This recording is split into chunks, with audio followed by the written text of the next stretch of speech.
The story opened in a prison bathroom, where a man named Bone was warned by his friend that Jesse's gang was coming to kill him. Bone told his friend to step aside so he wouldn't get caught in the fight. Then he stood calmly, waiting for Jesse and his men. Moments later, Jesse walked in with his gang. They'd already paid off a guard to look the other way. As soon as they surrounded him, Jesse swung a sharpened weapon at Bone. But Bone snatched it out of his hand in an instant and drove it straight into his shoulder. The rest of the gang rushed him at once, but Bone dropped every one of them with a single blow each. Danny was the only real friend Bone had inside that prison, the one who'd warned him about the attack. However, Jesse's gang ambushed Danny instead. Bone watched his friend die right in front of him, unable to do anything. Before he died, Danny handed Bone a photograph and made him promise that once he got out, he'd find his wife and son and look after them. After avenging his friend's death and finishing his 5-year sentence, Bone finally walked out of prison. He needed a place to stay, so he showed up at Roberto and Tamara's house, where a room was available for rent. 3 kids lived there, the youngest being Jared, who spent most of his time sitting by the window staring at the street.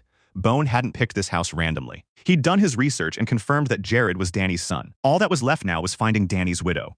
Tamara showed him his room and laid out her rules clearly, since kids lived in the house. No gang connections, no guns anywhere near the place. Bone agreed to everything without argument and paid his rent up front to lock in the room. Meanwhile, illegal street fights ran every night across Los Angeles. Crowds gathered to watch, betting on their favorite fighters and hoping for a payout. Serious money moved through this underground world, and it wasn't just the fighters getting rich. The bettors made a fortune too. Agents ran the whole operation, scouting new talent and bringing them into the ring. The biggest name among them was James, whose top fighter was Hammerman.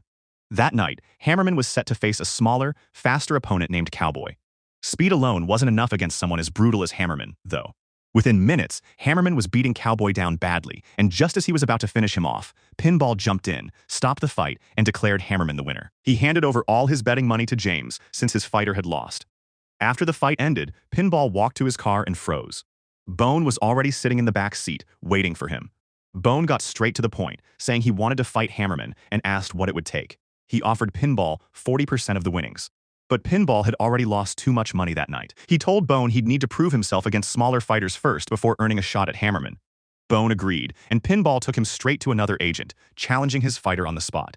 The moment the fight began, Bone studied his opponent, then leapt into the air and delivered a devastating kick to his head. His opponent hit the ground and never got back up. Seeing this, Pinball collected the winnings and left, now convinced he had a genuine star on his hands.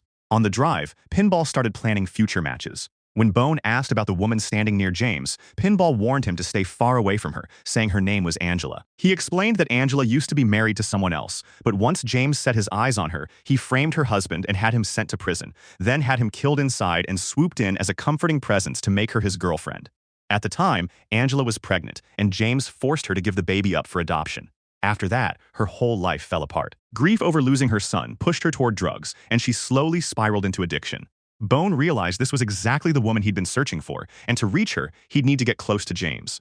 Meanwhile, James was preparing food for his dogs when Teddy showed up with footage of Bone's fight. Watching him drop an opponent with a single kick left James stunned. He decided he needed to talk to Pinball about this new fighter.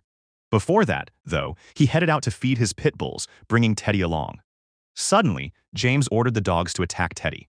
Teddy froze in terror, but James was still holding the dogs back the whole time, just messing with him. That evening, Bone was on the porch playing chess with Roberto when Pinball pulled up and called him over.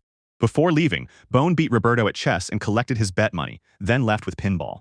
At the arena, Bone watched 2 women locked in a fierce fight. Pinball grinned, pointing out that the slimmer one used to be his brother's connection. The match ended with a fighter named Vada winning.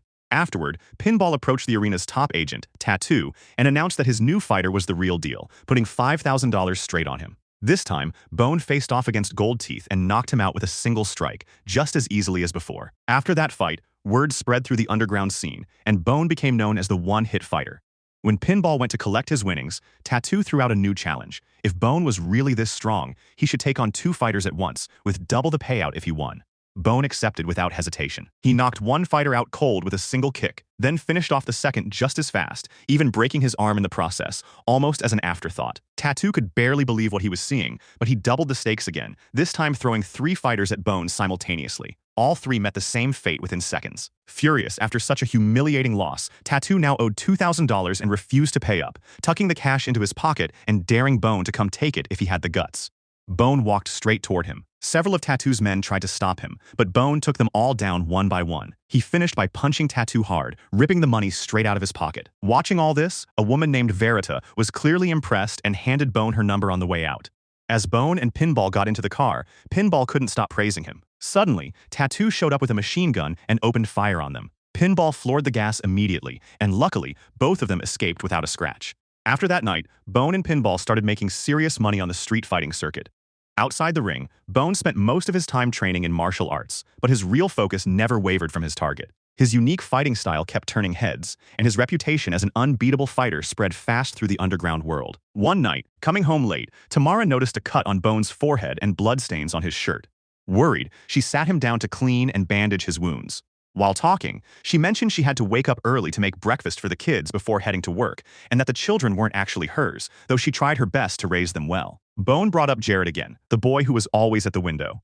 Tamara explained that Jared had been living with her for the past year, always staring outside in hopes that his real parents would come get him one day. She didn't know anything about his mother, only that his father was still in prison.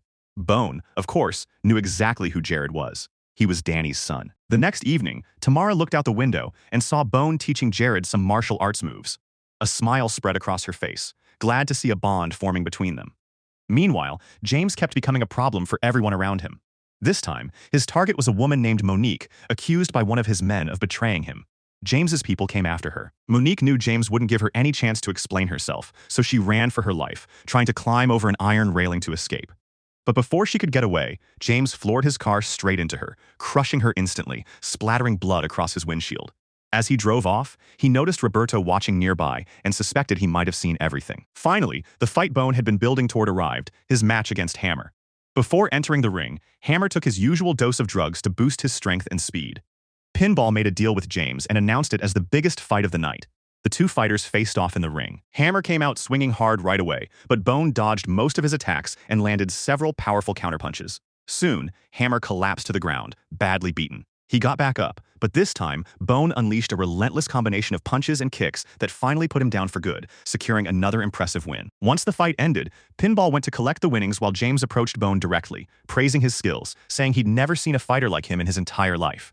James then invited both of them to his house, wanting to celebrate the win and discuss some important business. Pinball knew how dangerous James really was and tried making an excuse to decline. But Bone had orchestrated this whole thing just to get close to James, so he smiled and accepted without hesitation. A few days later, at James's house, Bone crossed paths with Angela. She barely acknowledged him, but James noticed Bone glancing at her repeatedly.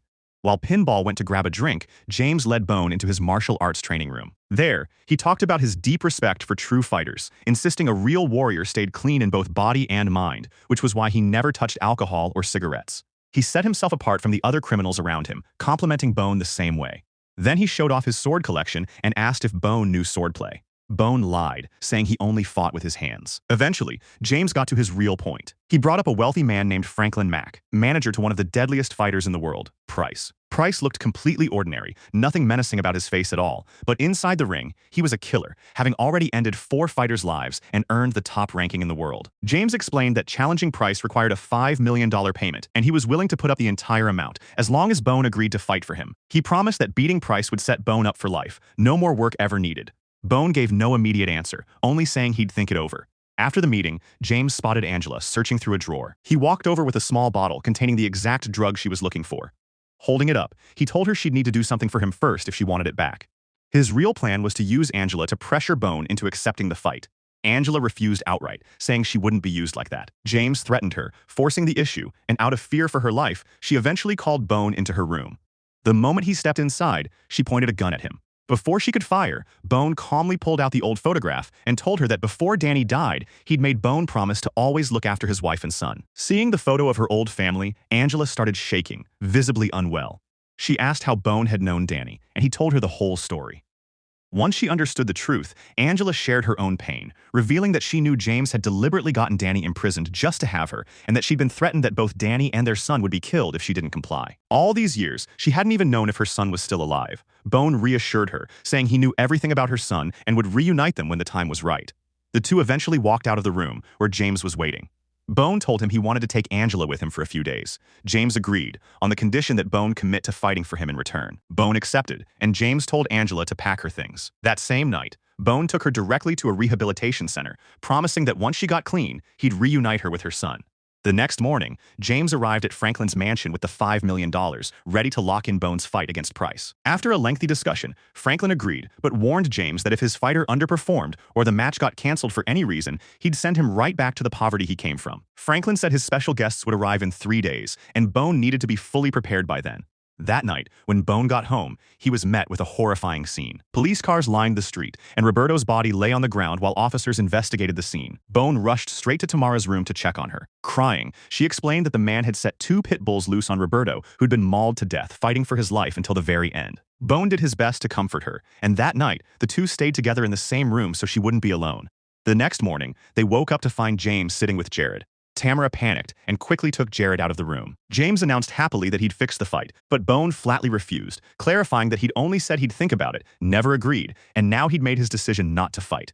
Furious, James tried drawing his sword, but Bone attacked instantly and knocked the weapon out of his hand. Realizing he was losing, James grabbed Tamara and put a gun to her head, but knowing full well that firing it would guarantee his own death at Bone's hands, he left without hurting anyone. Once James was gone, Bone handed Tamara some money and told her to take the kids to a hotel immediately, insisting everything would be fine in a few days. Getting into his car, James ordered Teddy to assemble his entire kill squad within 15 minutes. Meanwhile, Hammer tracked down Pinball and attacked him, trying to force him to reveal Bone's location. Despite a brutal beating, Pinball never said a word. Then Bone showed up, grabbed a gun from one of the attackers, and took out the entire crew before helping Pinball back to his feet. Elsewhere, Teddy located Angela at a rehab clinic. A woman there told him exactly which room she was in. The moment Teddy and his men reached the door, Pinball burst out from under a blanket with 2 pistols in hand. Bone arrived at the same moment, and together they wiped out all of Teddy's men. Shortly after, James called his men to check on Angela's location, but Bone answered the phone instead, telling him plainly that he wasn't walking away alive. Since that night was already scheduled for the big fight, James cleverly sent his location, challenging Bone to come settle things there. James rushed to Franklin's mansion, where all his partners were waiting for the main event. Bone arrived soon after. As he entered, a butler approached him with a rifle, but instead of shooting, led him to the mansion's courtyard, where armed guards stood ready. There, Bone finally confronted James. Bone accused him of murdering Roberto, and James admitted it without shame, saying Roberto had seen something he shouldn't have. Bone didn't stop there. He provoked James into confessing that he'd also orchestrated Danny's imprisonment. The entire conversation was being secretly recorded, and Bone sent it straight to Pinball, who immediately forwarded the evidence to the police. Just then, Price entered the ring and called Bone forward. Both fighters attacked with such speed the audience could barely track their movements. Price suddenly slammed Bone to the ground and locked his arm, but Bone drove his knee into Price's head and broke free. Both men got back up, and Price realized he was facing the most dangerous opponent of his career. Gradually, Bone gained the upper hand, eventually taking Price down and locking him into a position where breaking his leg would have been easy. At the last second, though, Bone let go and deliberately gave up the fight, ensuring James lost his entire $5 million bet. Price's win sent James into a rage, and he charged at Bone with his sword drawn. Bone kept dodging every strike. Franklin ordered a sword to be thrown to Bone as well, to even the fight. Bone stunned everyone with skilled swordplay, despite claiming earlier that he didn't know how to use one. Against James, though, he didn't even need the sword. He tossed it aside and fought using only the scabbard, and James still couldn't land a single hit. Turning James's own attack against him, Bone used his opponent's sword to cut off his hand. At that moment, police stormed the mansion, and Bone slipped away in the chaos. A few months later, Angela left rehab and was finally reunited with her son Jared. His joy at seeing his mother again after all those years was overwhelming, and Angela promised she'd never leave him again. That same day, Bone decided it was time to leave for good. He'd kept his promise to Danny. Before leaving, he told Tamara he'd left behind an envelope full of money, asking only that Angela and Jared stay with her for a little while. On his way down the stairs, he ran into Pinball. The two said their goodbyes, and Bone walked away, finally at peace, ready to start his new life. Make sure to subscribe and turn on notifications so you can watch more videos like this.